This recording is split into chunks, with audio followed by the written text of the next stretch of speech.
Welcome to the First Unitarian Universalist Church of New Orleans. For almost 200 years, this congregation has been a beacon of liberal faith, spiritual self-fulfillment, and commitment to make our community and our world a better place for all. I'm Ann McLean, and my pronouns are she, her, and hers. If you're a visitor, we invite you to raise your hand so that we can greet you. Welcome. Also, we would like to ensure that everyone in attendance can hear the service in its entirety. If you're unable to hear any of us speakers, please wave your hand and we'll do our best to speak up. As a lay-led congregation, we invite a variety of worship leaders from our congregation and the broader community to give the sermon and contribute to other parts of our service. Our worship leader today is Jyaphia Christos-Rodgers, a lifelong UU and a longtime member of this church. Please rise and body your spirit and join me in lighting the chalice of our heritage, and join me in reading the words that you will find in our order of service. Uh-oh, it's not in the order of service. Okay.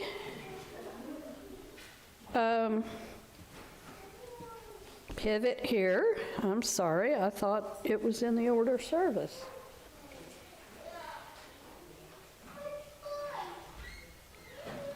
How about a call and response? We light this flame to kindle our hopes and dreams and carry them with us as we go back out into the world.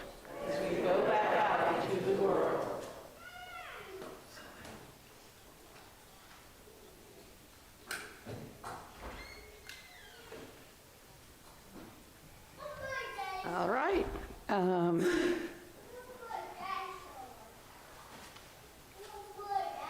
Our morning hymn is number 38, Morning Has Broken.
So, I would like to invite the young at heart and the young to come on up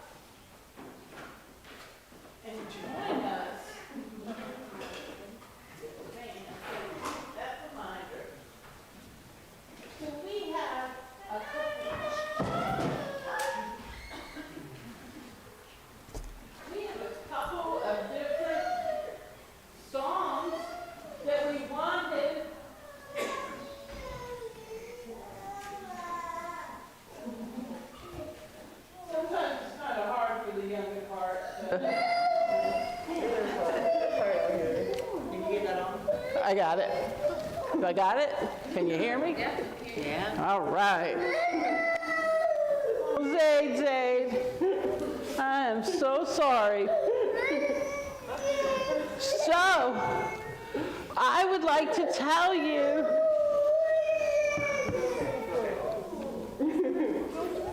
go sit.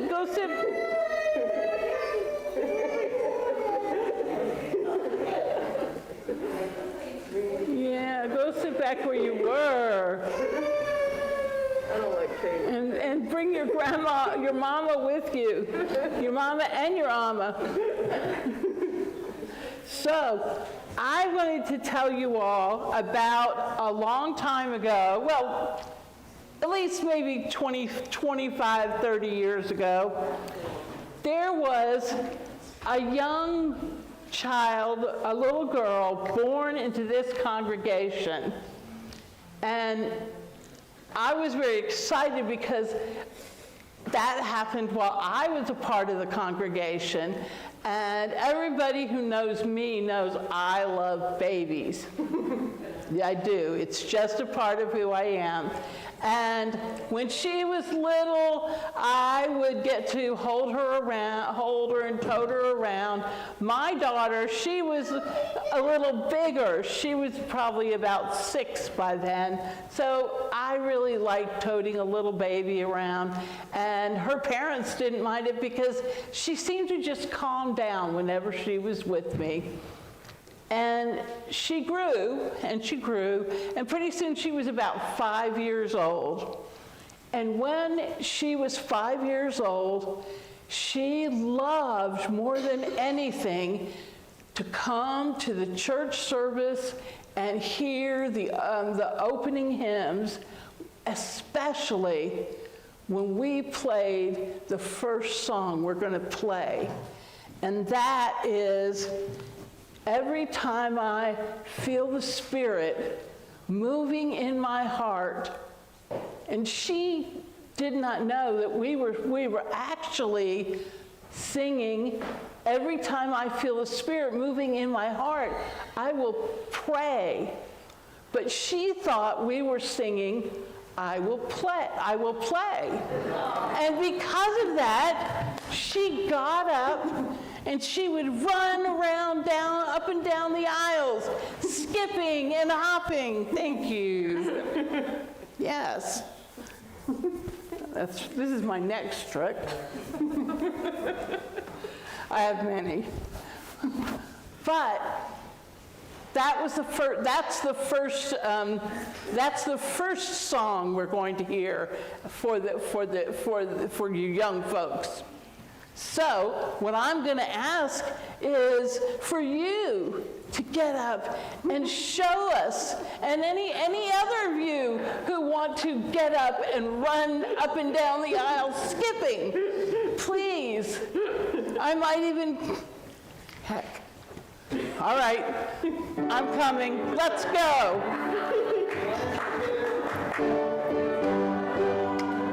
The Spirit moving in my heart, I will pray.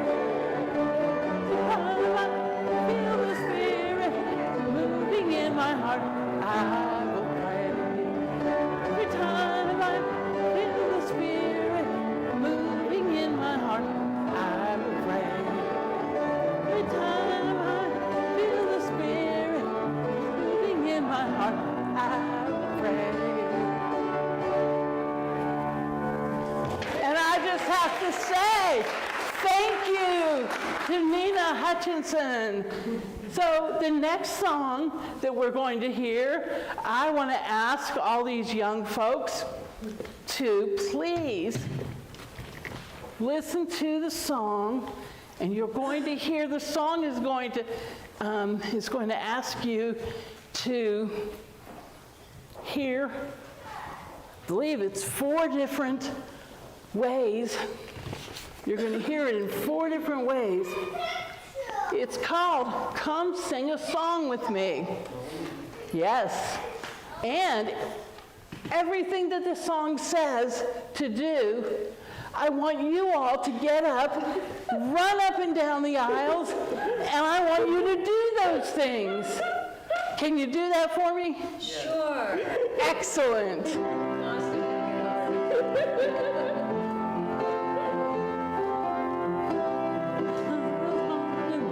But I might know your mind. Come sing a song with me. Come sing a song with me. Come sing a song with me. That I might know your mind. I'll bring you down when hope is hard to find. The rose in the winter time. Sing a dream with me. Come dream a dream with me. Come dream a dream with me. That I might know your mind. I'll dream when hope is hard to find. And I'll sing song of love and a rose in the winter time. Walk in rain with me. Come walk in rain with me. Come walk in rain with me. Come, I know your mind. I'll be alone when hope is hard to find. You song of love and rose in the winter time. Share a rose with me. Come share a rose with me. Come share a rose with me. That I might know your mind. I'll be alone when hope is hard to find. And I'll be song of love and a rose in the winter time. Yes!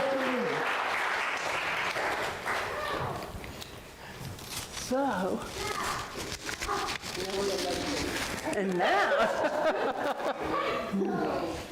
Children are welcome to spend the rest of the service here with us or to visit our kids' room down this hall on the right. Let us enter into a time of silence, which we will close by singing together, voices still and small. But first, a meditation. Eternal Spirit, from whom all things come and to whom all things return, we gather this morning in community, seeking to live in harmony. Each of us here gathered lives out our lives knowing our own story and our own private melody. Life at its highest and its sweetest is a sharing. Life is a sharing of our melodies, of our love and interest, of our yearning and questions. We gather this morning as individuals creating harmony in community together. May our different ways of knowing and naming the holy blend together. May our voices be added to the holy chorus of life. May we practice our scales that we may better improvise and recognize where we come in and when it's our time. The world is rife with discord and trouble. Injustice and suffering weigh us down and trip us up and stop our voices. May we learn to trust in love, in God, in our own voices. In the trembling faith of our forebears, to trust that we have a part in this symphony and we can join this chorus and bring some beauty to the cacophony around us. May there be times of gentle tones and soothing melodies. May there be rhythms upon which we can rely to rally our spirits at need. May there be teachers and bandmates, fans and good companions to help us call our best music out of us. May there be moments when we are transported, moments when we discover we are not playing the music so much as the music is flowing through us. The music is playing us. O Spirit of life, may our song be among the songs of the Spirit. May there be beauty in our song and in our living. May there be meaning and power in our song. And may our individual voices blend in the chorus that is Thee, O Spirit. This we ask in the name that all is holy. May it be so. And those are words by Douglas Turner. Now, a few moments of silence.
Our responsive reading today is actually the words to the hymn number 291.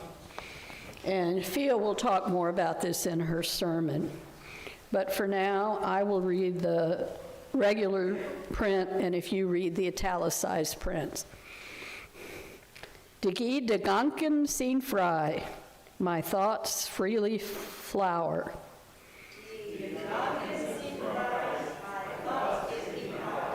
No scholar can map them. No one can deny. Die Gedanken sind frei.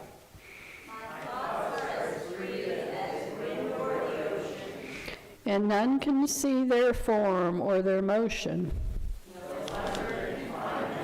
No trap ever bind them.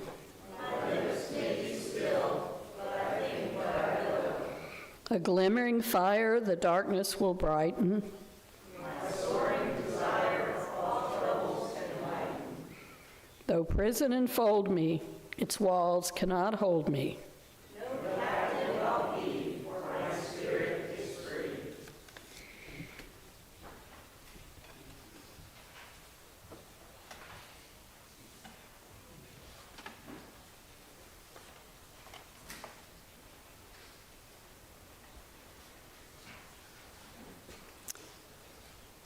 Thank you, Anne.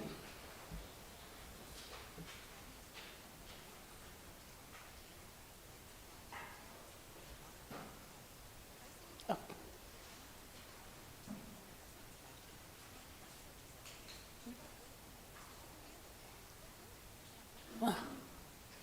Come on now.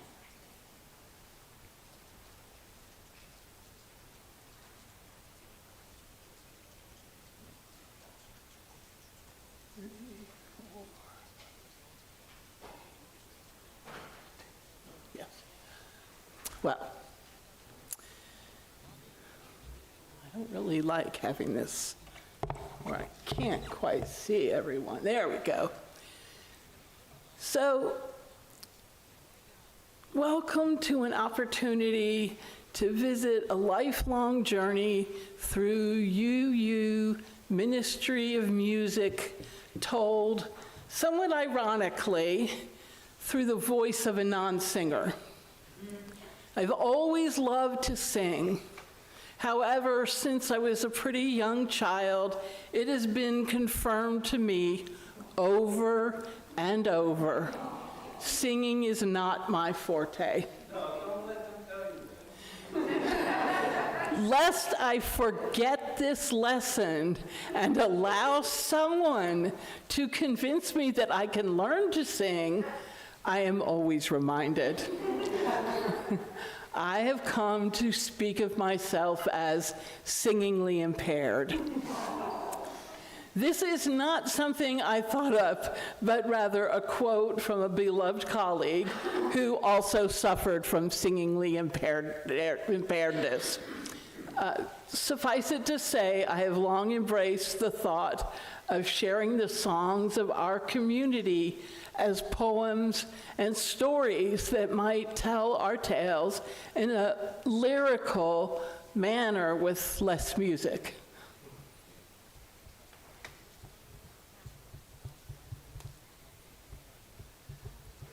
So I wanted to talk about Digadonkin because this was one of the first, other than Imagine, it was one of the first pieces of music that I remember from the Tampa Unitarian Universalist Fellowship that we attended from the time I was 10 years old.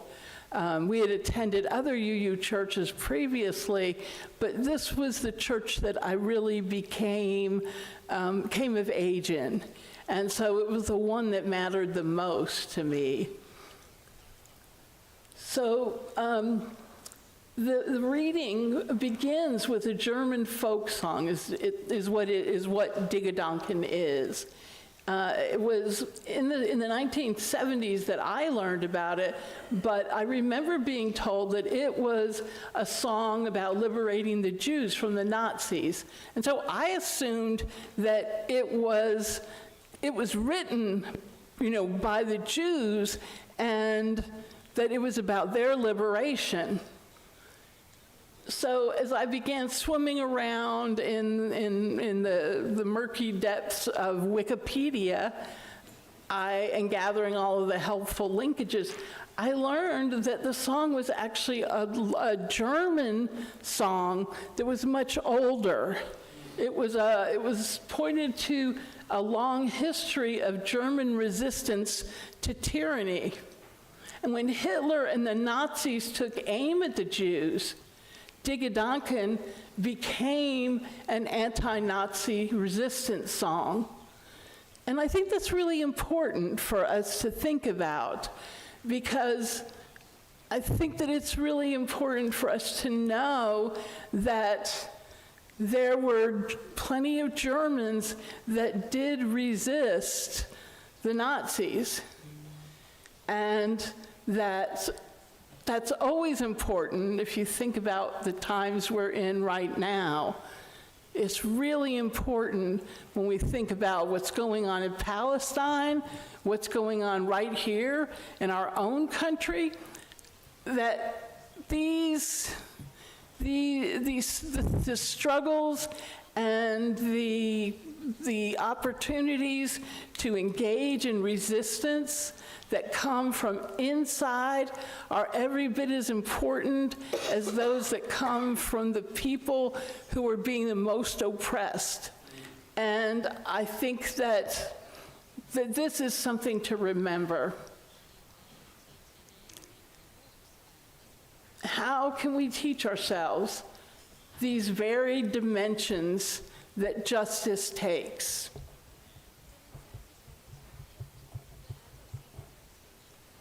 So from the time that I came to be a part of the Tampa Fellowship, skip too far. Pardon me for using my computer, but we had a little sad situation with the printer this morning. But I learned the song Imagine as our introit song, which, you know, if you think about it, like this was 1971. We were singing Imagine There's No Heaven. And I thought, we have it made, us kids. And I loved going to church, going to school and telling the other kids I went to a church that sang John Lennon, and I was quite proud of that. But as I grew into an adolescent and began to understand and think about those things, I wasn't sure I totally understood what those concepts really meant. And now I can say that, you know, from this distance, you know, 55 years later, because I was already, you know, 10, perhaps it's not that, I can only now begin to fathom what they mean to me now. To think about, you know, what it means to imagine all people living for today, or to imagine all people living with nothing to kill or die for, to imagine all humanity living for one human family sharing all the world. That's something I can get behind. Those things mean so much more than I ever had imagined. I have awakened in a time when I cannot confirm that we live by all live by these ethics. In fact, I think we may well be more divided than ever. But I will say that I really believe that we live in a time when there's plenty of us who do believe that we do recognize that perhaps there is not a heaven or no countries, but one people sharing all the world. I believe that there are plenty of us who believe something like that. And that is enough for us to keep on moving forward. So some songs seem like a reimagined sleep, not just from the actual imagined, but from songs that have long been locked away in the subconscious.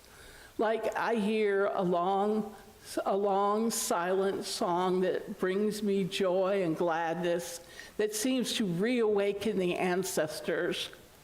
Nowhere is that more true than in what you've already sung today, what I used to think of as a Cat Stevens song. Y'all know what we're talking about? Morning is Broken, yeah. And, you know, for me, it was a child, I thought of that always as a Cat Stevens song. I never realized until I became an adult and actually paid attention to what was written in our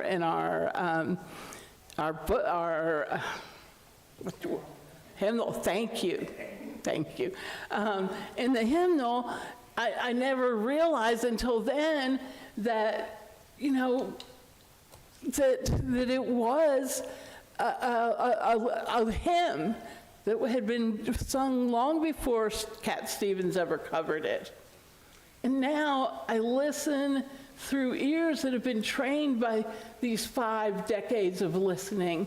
I understand that words like praise for the sweetness of the wet garden, sprung in completeness where God's feet pass, are speaking about the recreation of a new path from one generation to the next. I see and feel all of my ancestors partaking in this effort, from the descendants leading grandmothers and grandfathers, mothers and fathers, all the way to the very newest of kinfolk being born among us and continuing to shape me, us.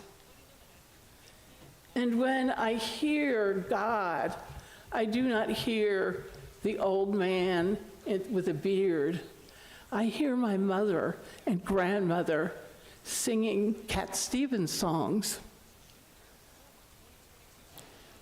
There is a song in your hymnal. I won't tell you the number right now because I can't remember, but it's the song called The Lone Wild Bird.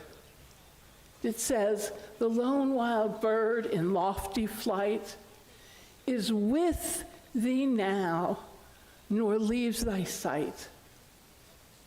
And the song tells us that I am thine, I rest in thee. Great Spirit, come and rest in me. Now, I am always struck by that song, to say to the great Spirit of all creation, please, sweet love of all we hold good in the world, let my soul be a place where you may rest yourself. That is one of the places that I can serve and encourage others in my community to serve.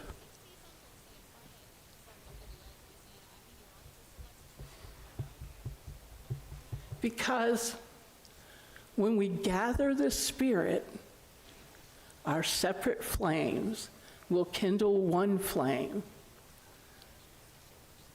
We witness the mystery of this hour. Our trials in this light appear all the same. So we gather in peace. We gather in thanks. We gather in sympathy now and then. We gather in hope and compassion and strength. Most of all, we gather to celebrate once again.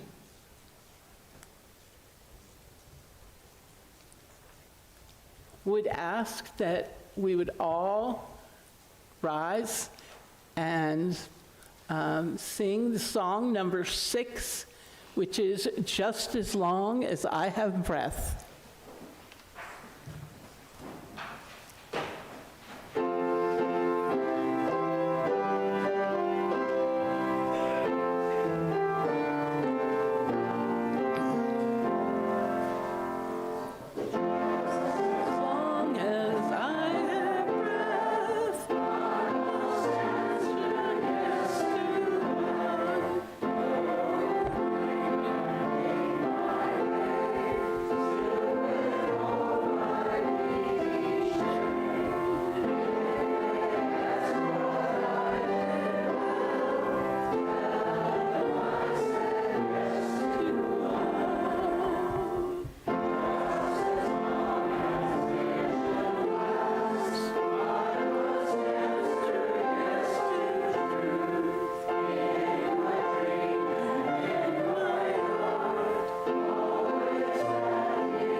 Thanks, everyone.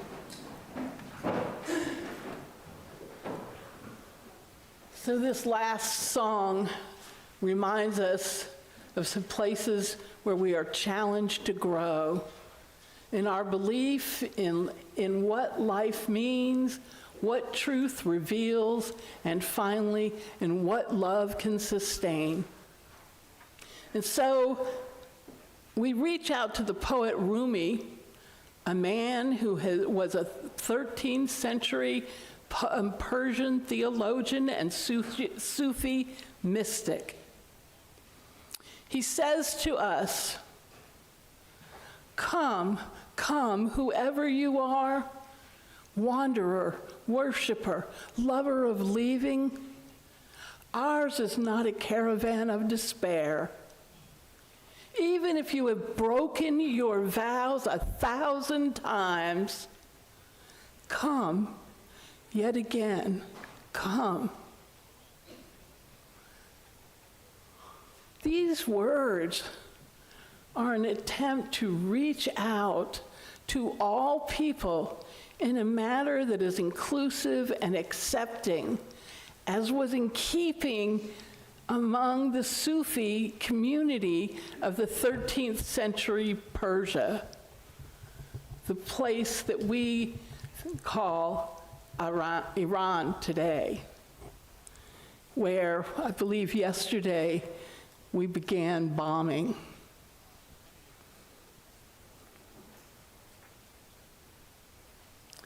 What's more, these words offer redemption. Even if you have broken your vows 1,000 times, come yet again, come.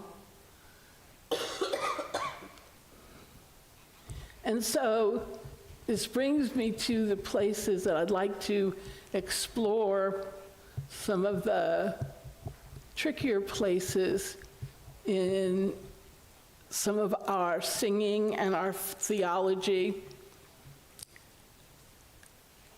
I've spent a lot of my life working for social justice, and it's been a force since I was pretty young.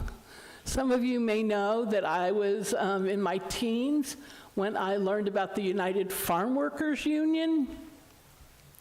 And at first, I was an avid supporter of the grape and lettuce boycott for farm workers in California. And then in the summer that I was 16, I learned about the local organizing group had a need for a summer intern. They needed someone who could calculate the seniority of 1,200 workers for the Minute Maid contract. Like many interns, I was available at the right price. You guys got it, huh? So I left my home in the suburbs for the first time and went to live in a union house 50 miles away. I lived for those 12 weeks on $10 a week. I dealt with bills for the first time and learned what it was like to live like a poor person. I also learned about the unions and why they existed. Living in a state like Florida, which, like Louisiana, is a right-to-work state, kind of an ironic thing to call it, I had very little understanding of unions and their role in building power for workers. On weekends, we held rallies where we sang union songs, chanted, "Si se puede," yes, we can, because the workers we organized with were Mexican and Jamaican, and they were 100% non-white. In the evenings, sometimes the elders I worked with, who were mostly in their mid to late 20s, would let me into their penny ante poker games, or at other times I would be dressed down for my failures at certain housekeeping chores. At other times, I was schooled about union organizing, about union history and organizing. And this is when I learned about the song Bread and Roses. And although you will hear it in our postlude, I cannot resist sharing a few lines from this. As we come marching, unnumbered women dead go crying through our streets their ancient song of bread. Small art and love and beauty their drudging spirits knew. Yes, it is bread we fight for, but we fight for roses too.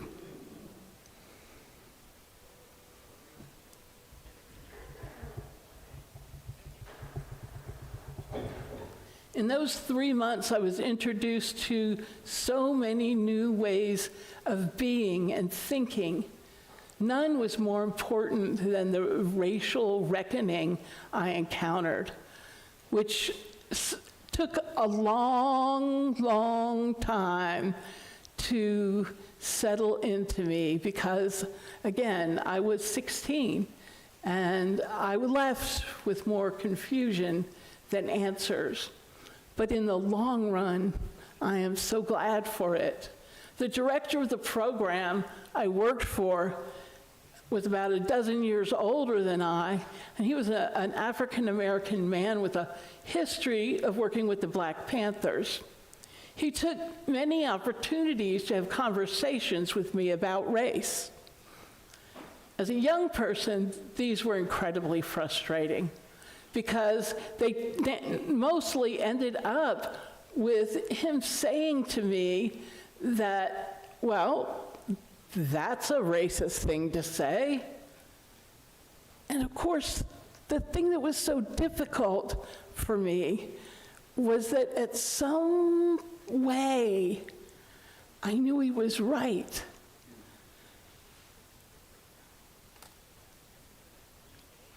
There were days when it seemed that anything I said to him got that same rephrase. But of course, when I think back to that time, I'm a little embarrassed for myself. But mostly, I am sad that I had so much growing to do at such a young age. And yet, I am so grateful that he bothered.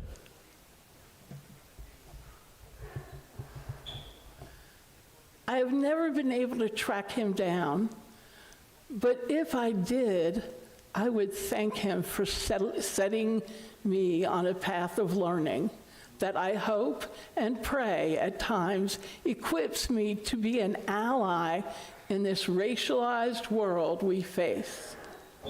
Can you please rise as you are willing and able to join me in this man's honor as we sing a spiritual from the collection of William Lawrence James, number 348, Guide My Feet.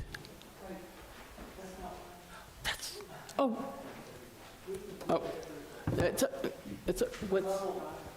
level guide us? I am so sorry. Okay, 131, we're doing 131. I don't know how I mix those up.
Thank you, everyone. So let us stop to give thanks to all the amazing singers in our midst, specifically.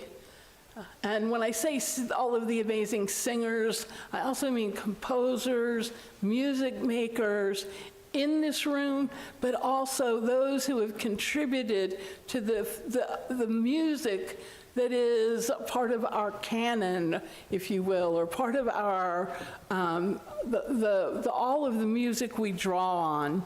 And I want to make a specific, because of my history working often in the African American community, I want to make a specific moment to raise up my appreciation of how I have been impacted by the music of people of African descent. And I would share an example. While I'm often very moved by spirituals and things like that, one of the things that is, to me, a prayer is a piece from Bob Marley, which I consider a prayer. It's a redemption song. Yeah. And I'm just gonna recite the first verse. And I want to be very clear here that I am a white person speaking from the point of view of an African American man. So I just want to put that context around it. But I want to share this piece.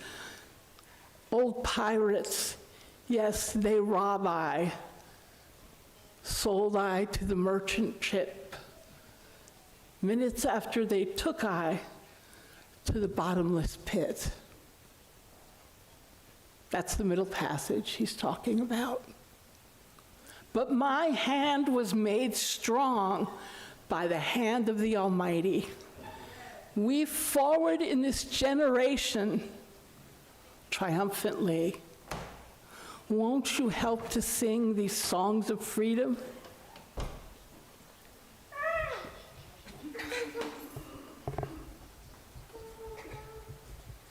I know you will, Zaid. If you don't know that song, I hope that this inspires you to learn the whole thing, to go home and listen.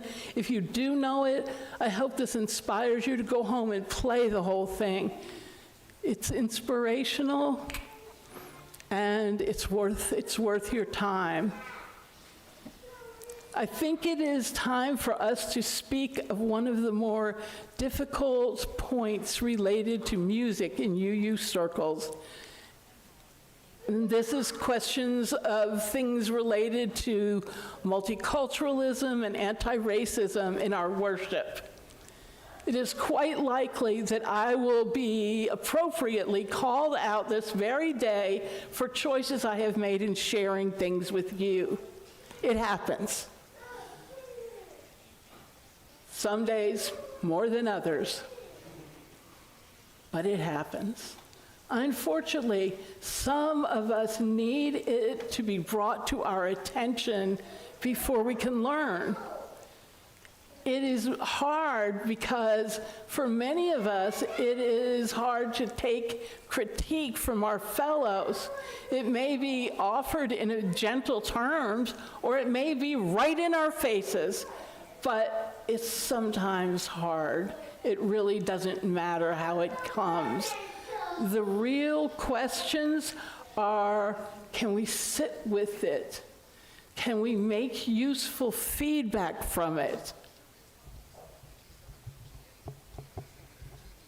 A few weeks ago, one of our members Justin Wolfe received a bunch of harsh feedback from the worship response. And one of the songs was critiqued quite harshly, and he hadn't even picked the song, but it came back in very harsh terms. And when I just heard about it through the grapevine, and you guys know what that is, right? Thinking about what he might have gone through, I was overwhelmed with empathy, just that it sucks to feel in the hot seat in any situation. But I was also embarrassed that once again, I felt like we white folks, or straight folks, or cis folks, or able-bodied folks had missed an opportunity to show up, showing that we were getting it.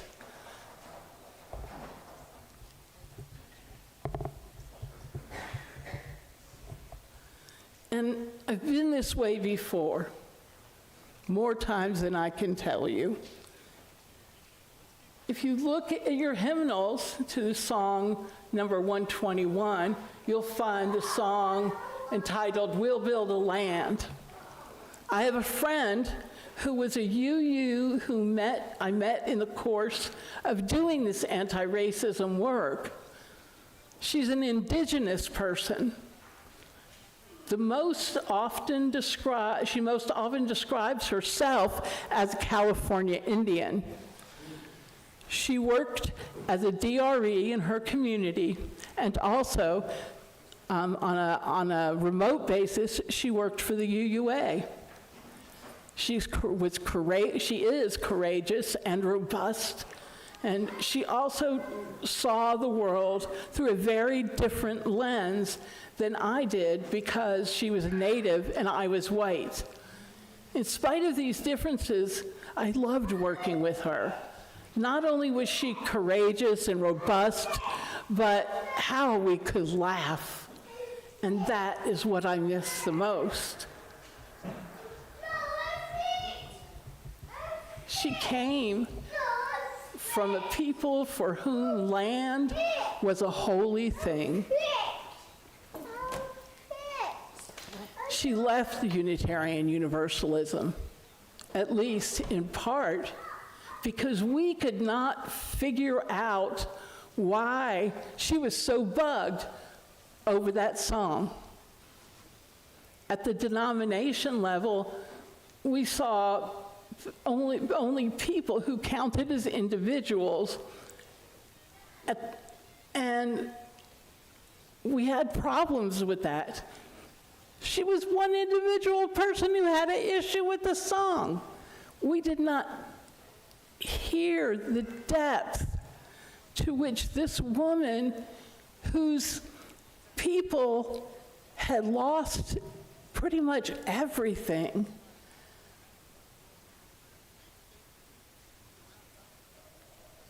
what that was to her. If she was only one California Indian in their congregation, that was significant. The fact that she was the only one, it was not because there was so many to choose from. There were so few California Indians, she had to drive miles and miles, like 100 miles, just to go to the camp where people of her people got together.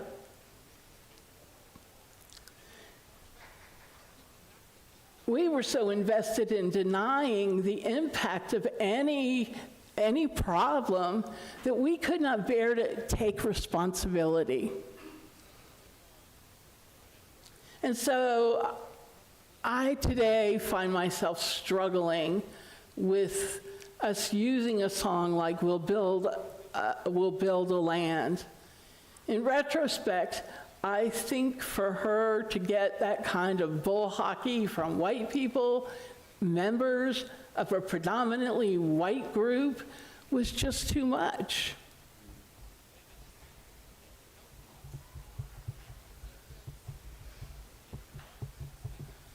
We are so called and encouraged to understand the lesson here.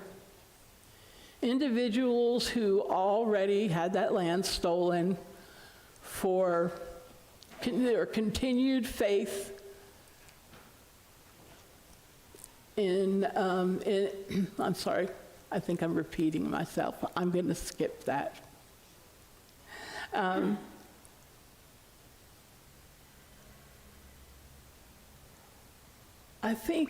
I do think that what I witnessed was I witnessed a piece of her get broken, and how she had, for a moment, she had this idea that we might be a people worthy of becoming a part of, and she did.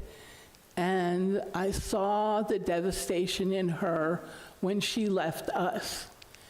And I had to really contemplate how much I was attached to this congregation and to the UUA overall. And where I landed was that it was my obligation to stay, as difficult as it was. And I am waiting for the day when we UUs can, without stealing land and calling it ours, can sing the song, "We'll build a church." I will hold my peace for that day.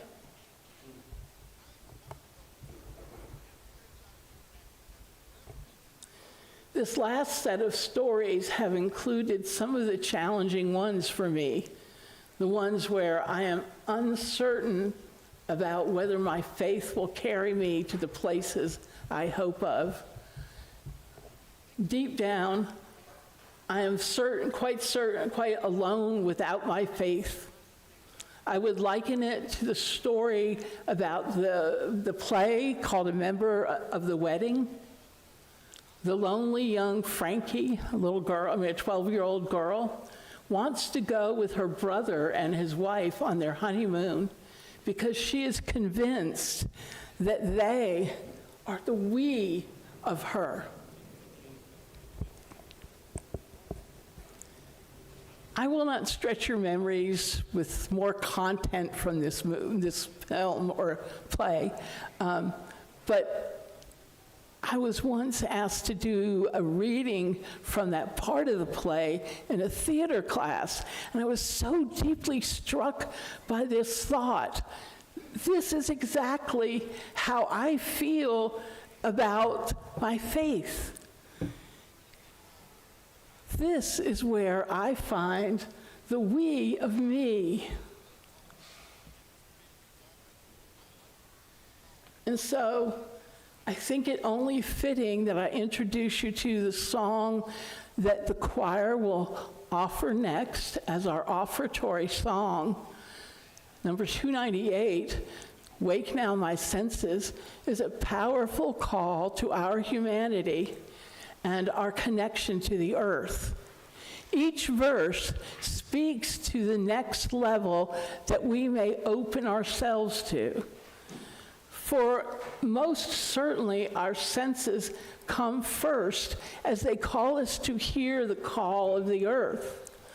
We are taken through the layers of reason, compassion, and science. Reason, compassion, and conscience. Each of these 4 layers is preparing us and our place as stewards of the earth.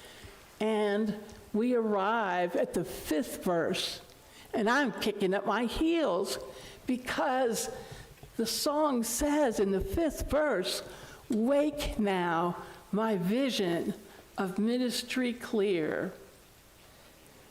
And I just want to add that to each and every one of you, you do not need to be a minister for your ministry to be clear. Aya.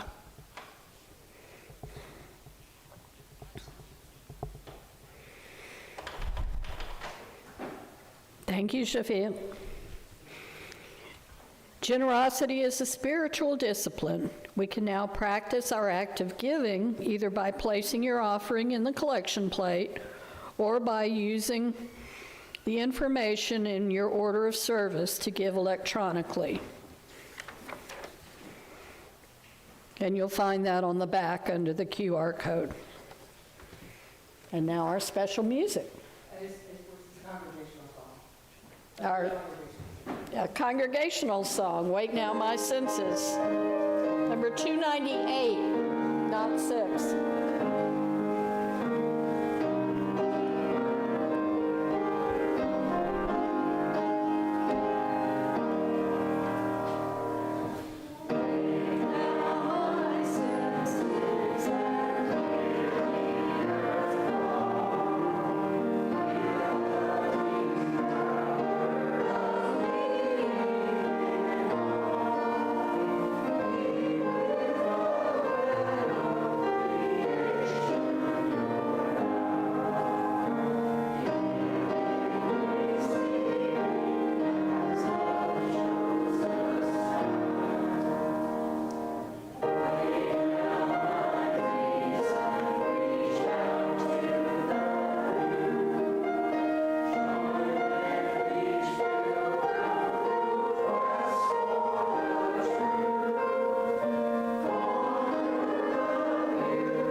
Thank you.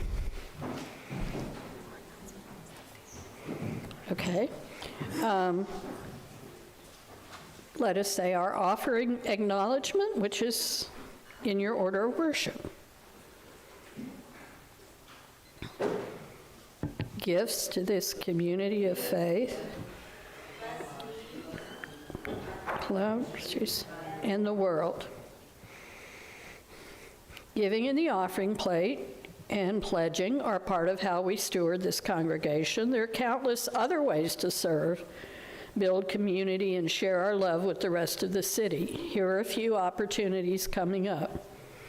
This afternoon, the membership team is hosting a new to FUUNO workshop and lunch for folks who are thinking about joining or who have joined in the last couple of years and never made it to a class. If you're interested in signing up for today's lunch and workshop, please see Lane after the service for more information. There's Lane. And the social justice team is issuing one more invitation for anyone who wants to join the Aiming for Allyship online workshops that are starting on Tuesday night, which is a way designed to deepen relationships, understanding, support, and commitment, and living into our UU values. It's every other Tuesday night for 2 hours, 3 hours, and we already have a number of people signed up, but there are 2 more slots, and the social justice team will pay for them. But you need to let Linda Wren know ASAP. And then one more. We have an election coming up on May 29th with early voting starting.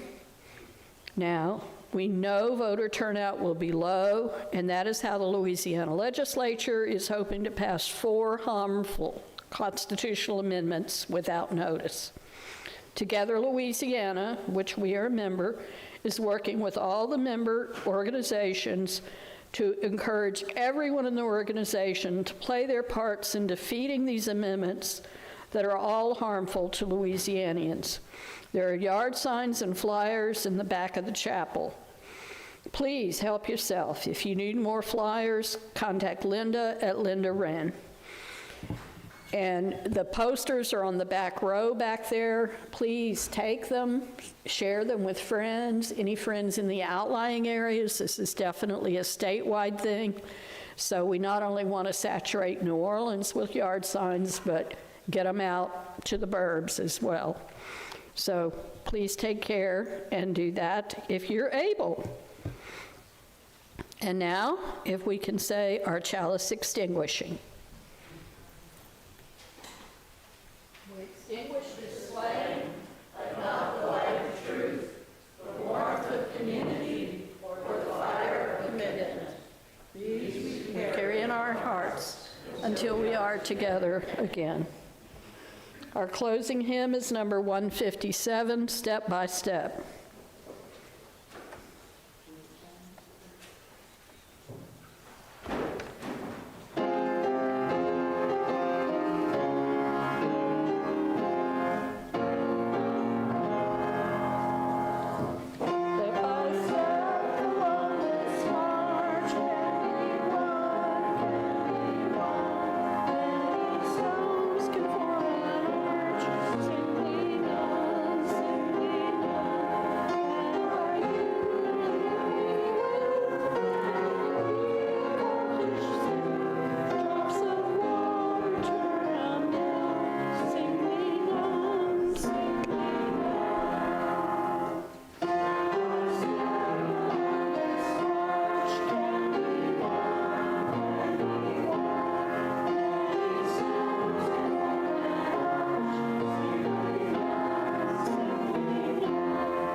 This church is a place in our hearts and a way we live our lives. Wherever and however we gather, we bring and share the spirit of love and life. Let us invite that spirit to fill us now as we enter into our communities. Please turn and greet your neighbor and join us for coffee hour in the back hallway.